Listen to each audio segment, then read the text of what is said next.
And to some politics now, and three former senators have come out to defend Deputy President William Ruto over his remarks on political interference from characters he described to as the deep state and the system. Now, according to the former senators who have now turned out to be DP Ruto's fiercest supporters, deep state and system are words used to spread fear. NTV's senior political affairs reporter Kennedy Mureithi has more. The discussion around the 2022 elections and possible interference has kicked off in earnest with the deep state and system discussion started by Deputy President William Ruto. Those in his corner are urging him on, calling on the electorate to remain steadfast in their support for the DP. Three former senators, led by former Machakos Senator Johnstone Muthama, also calling on Deputy President supporters not to waver. Wale watu wanafikiri Ruto yuko peke yake. He's not alone. I want to tell Kenyans that Ruto is not alone. It's not even the way it's being reported that he has been isolated and left alone. Not at all. Here we are, and many others are there outside there. We are sitting here to call bluff that there is nothing called deep state.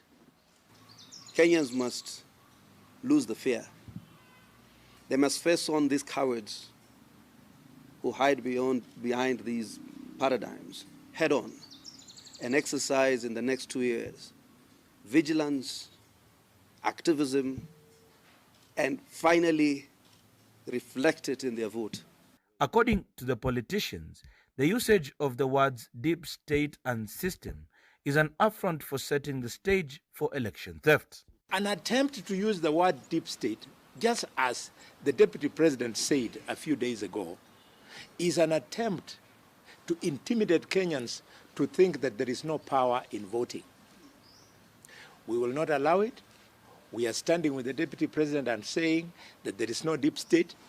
That is just scaremongering. But despite their support for DP Ruto, the politicians believe the election of the Jubilee government was one of the worst mistakes Kenyans made. Kenyatta comes around talking tough,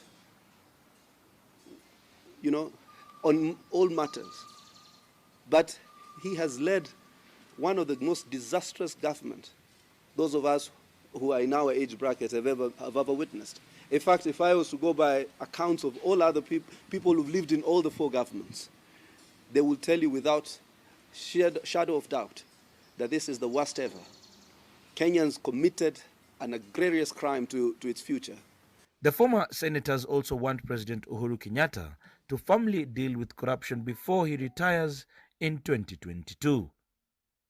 Kennedy Mureithi, NTV.